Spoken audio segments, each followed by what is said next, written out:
Welcome back to The Explainer. Look, if you're a focused learner trying to finally crack the code on body composition without all the fluff, you are in exactly the right place. We're doing a total mindset shift today. We're going to completely ditch that exhausting cycle of trying to, out-exercise a bad diet. Instead, we're building a rock-solid framework around behavior-driven nutritional discipline. It's a real game changer. You might want to grab a pen for this one. Okay, let's dive into this.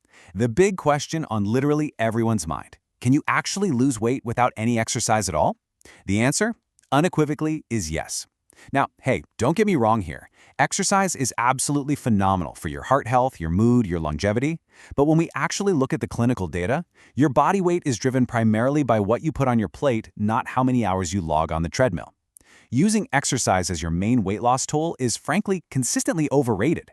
The real leverage, that's all in your dietary behavior. To show you just how powerful food structure really is, check out this number, 500.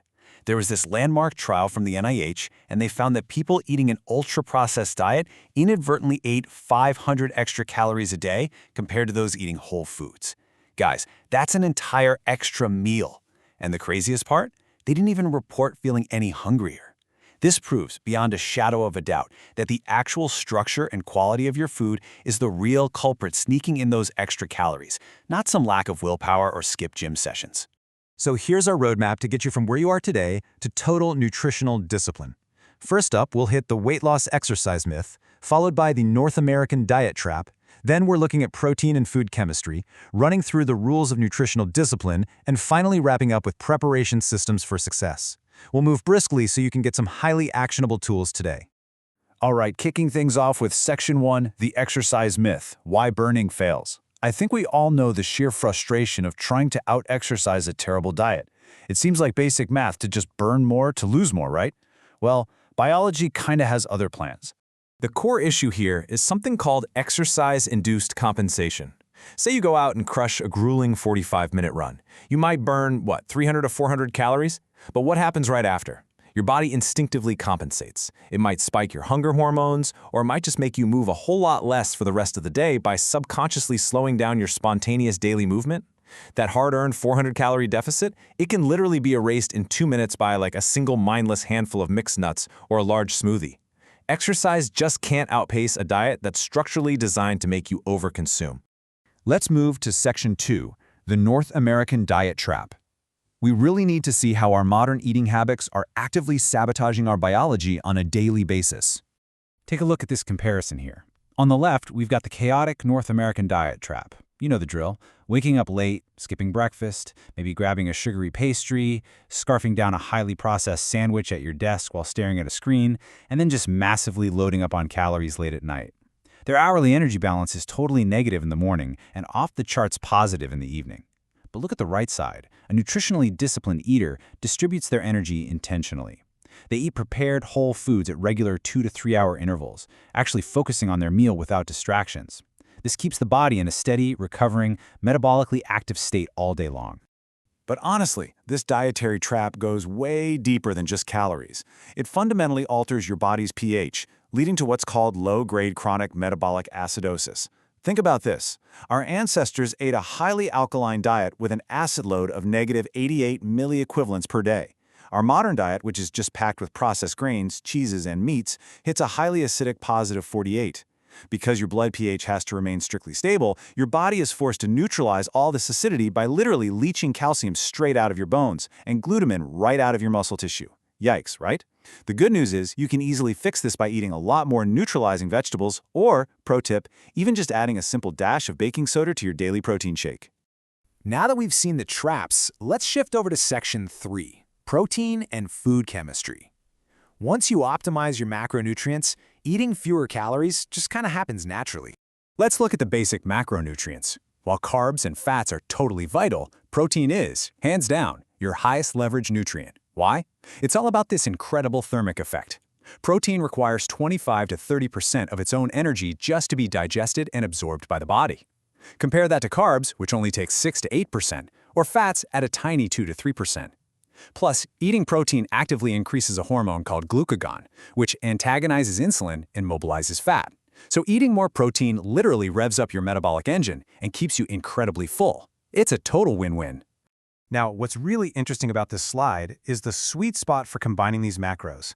A balanced approach of 40% carbohydrates, 30% protein, and 30% fat is incredibly effective for most people. This specific ratio naturally manages your insulin and glucagon levels. It gives you steady energy, drives muscle repair, and mobilizes fat, all without the intense, agonizing stress of those extreme restriction diets. All right, moving right along to Section 4, Rules of Nutritional Discipline. I know you're super busy, so the absolute beauty of these guidelines from Dr. John Berardi is that they require absolutely zero calorie-counting spreadsheets. Thank goodness. And this brilliantly illustrates our first major rule, building your plate visually. By using the Harvard plate method, basically filling half your plate with water-rich, high-volume fruits and veggies, you naturally increase fullness while keeping calories low. And the best part? You can throw away the food scale. Using the palm method, where your palm dictates your protein size, your fist for veggies, a cupped hand for grains, and your thumb for fats, has actually been proven by researchers at the University of Sydney to be up to 97% as accurate as literally weighing your food.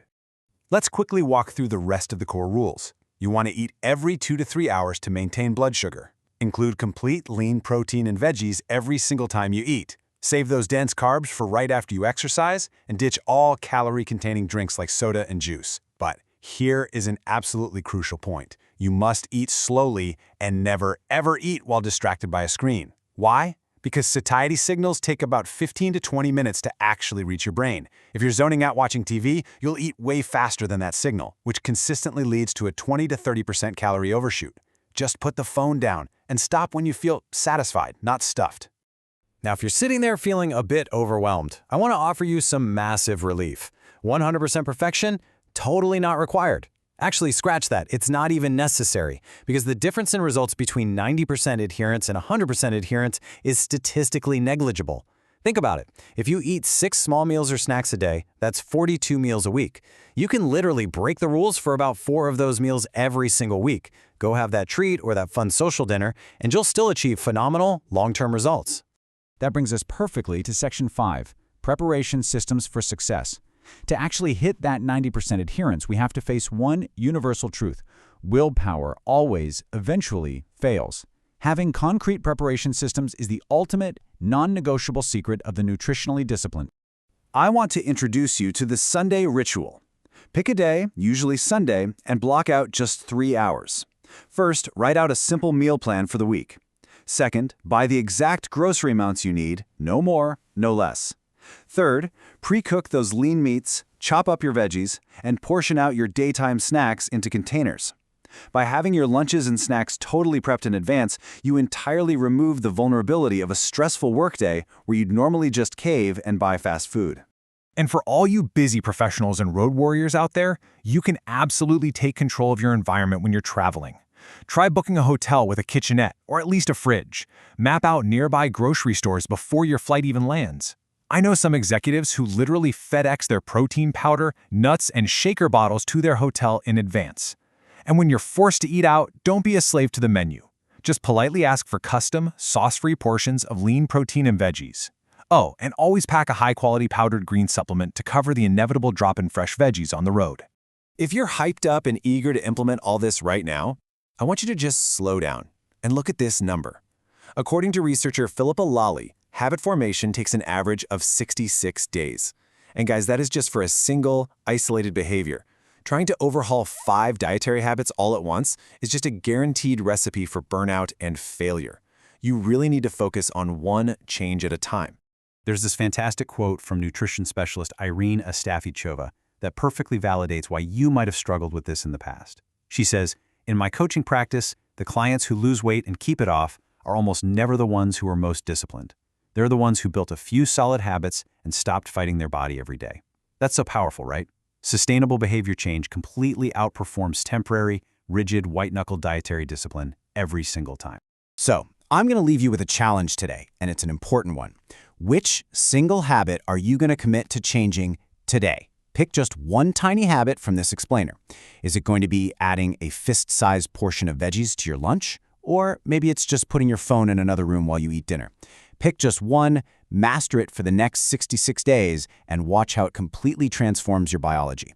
Thank you so much for joining me on The Explainer, and I will see you in the next one.